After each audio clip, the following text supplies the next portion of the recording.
Rob and I'm back with another Pokemon Duel video, and today I've got some great exciting news, or more of a teaser to give you. We may be getting new figures to the game this week. But before I go into exactly what that's all about, just wanted to remind you all that this weekend, this Saturday, the giveaway is happening. I'm going to be giving away 15 and maybe more Pokemon Duel passes for a month for you guys to play and try to get on board with this beta and have a go, hopefully with some new figures. The link for that giveaway is up above, and if you already want to, if you want to get on yourself and get your own pass and activate it, there's also a video guide on how to do that there as well. So to today's topic, which is the new figures which may be coming to the game, here is a picture of the message that Shutterbug, the developer of the new Pokemon Duel, sent on Discord just yesterday. And he is basically teasing that he may bring out some new figures this week, and I wanted to talk about what I want to see in the game. So I'm going to go through my top 5 figures that I want to see in Pokemon Duel that are going to make the meta a little bit better, a little bit more fun, and a little bit more balanced. There's more than 5. I think if we're adding figures, there should be more than 5, but I'm just going to focus on my top 5 for this video. So let's get into it. So as you may know already, the top 100, or the first 101 figures in the library here, are already in the game. The rest of them have not appeared yet. So our figure selections are going to be from those ones that aren't in the game yet. And I've noticed that there is a real lack of gold in the game. I think there might be 4, maybe 5 figures currently that have gold on their wheels. I think it's 4, but I could be wrong. Let me know if I'm wrong there. But there's very, very few, and pretty much none of them have a big gold. So the number 1 figure on my list is this one right here, Mew. One of the longest, I guess, serving meta figures in the game. It constantly got buffed throughout the game, and it was great against high attacking figures because it had this hypersonic that meant if the enemy, well, battle opponent hits 100 or more, it can't be knocked out. So it actually became stronger as the damage tier increased. So at the moment, a lot of figures hit in that sweet spot, which is above 30, below 100.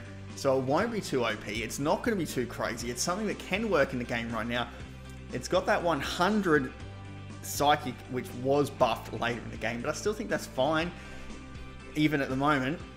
And it's got 3 MP. It can't pass through figures. It has Shuttle Flip, which can be good. This is the one concern I have, though, that Shuttle Flip may bug the game. So if that's the case, that's not going to be great.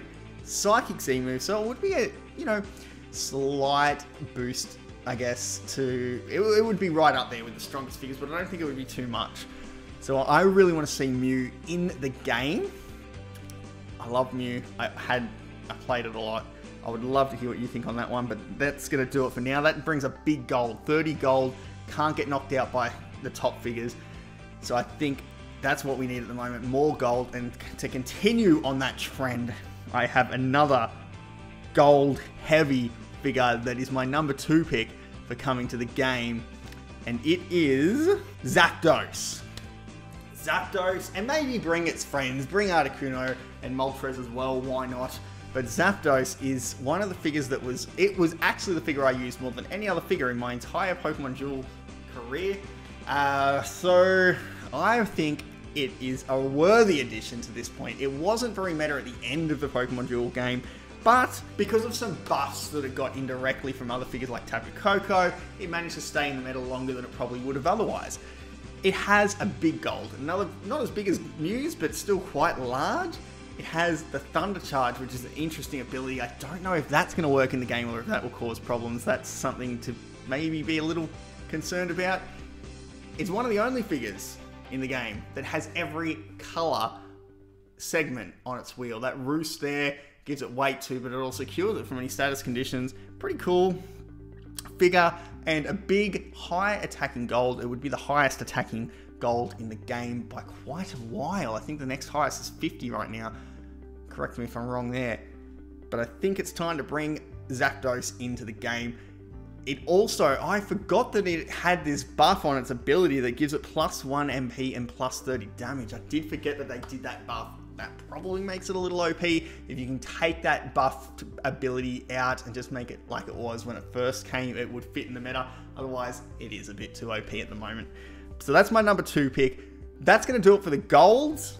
We're now going to have a look at something that's just going to bring a couple of new dynamics into the game. And I want to look at pass-through figures. So number 3 on my list is Shuppet. Now, Shuppet would be the first ghost type figure in the game. Currently, we don't have any ghost type figures. It was the first pass-through figure, I think, combined with Gastly, that was in the game, and the only one that could surround at the time. So it was really good for setting up Shuppet surround traps where you would, set one figure in the middle, your figures on either side, and then if your opponent came in, you could get an easy surround, which was kind of cool. Hard to kind of show you without the map, but most of you probably know what I'm talking about. Now, the wheel is absolutely rubbish. This was like just used for rushing and getting little surround traps. It definitely was not there to evolve. Not many people would run it with a Banette because there was no point because you were never really going to evolve this thing. But it could go through. It was the first figure with Infiltrator along with Gastly, and it would be great to have that ability in the game again and start getting passed through, but not too OP. Don't bring in Coco and things like that yet. I mean, we're looking at Zapdos as well, which has a similar ability, not quite as perfect.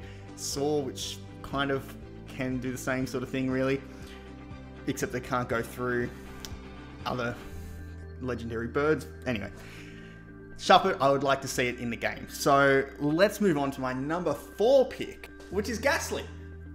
Shuppet needs a friend. We need to have another ghost type figure in the game, and Gastly is perfect for that. It can't be surrounded. Similar to Shuppet, it has the Infiltrator ability, or gaseous form it's actually called, but it basically does the same thing, except that it can't surround, and it can't be surrounded either. So if you've got 2 figures either side of the goal and a Gastly jumps in the middle, it can still take the goal, interestingly. Astonish is really weak, it only hits for 20, but it has that Destiny Bond, which can knock, if it gets knocked out, your opponent gets knocked out too. So it's great for taking down big hitters, potentially, using that Destiny Bond. So that's my number 4 pick. I think it would be great to get a couple of ghost types into the game. My final pick, number 5, is vibrava. I think now we're going to start getting some rush decks. We need something to counter those rush teams. Vibrava is perfect. It means that it's a figure that stops other figures from going past it. So if you've got, well, basically it means that they've got to stop. They can't move past it in one turn. It's an interesting ability. Your opponents can't pass by this Pokemon with an MP move. If the Pokemon uses an MP move this turn and is next to the opponent, it can't attack either. So it can't actually go through and then attack, interestingly. It is great for slowing down rush teams. I loved it. It also has the ground type, which means it has the best Z move in the game. Good stats, good purple move, Supersonic. I think vibrava would be interesting to put in the game. Bring in a few dynamics. Hopefully these dynamics wouldn't crash the game. Maybe they would, and in that case we couldn't do this. But I think we need to get some new figures in. It's been a while now. I think maybe 10 new figures. We've got to bring out the ones that are bugging the game while they get fixed. Put in some new ones that can keep us interested while we wait, and keep changing them every now and again, keep adding whatever, keep the game fresh so that we can continue to enjoy it. I'd love to hear what your thoughts are. I want to do probably another video on plates next, because at the moment we only get 3 plates, and I think we need more plates. I've heard from a lot of you that you want to see that as well. So we're going to do that probably in the next video, but that's going to wrap it up for today. Don't forget to like the video, hit that notification bell, subscribe, and I'll catch you in the next video. This is Rock and Roll blasting off again!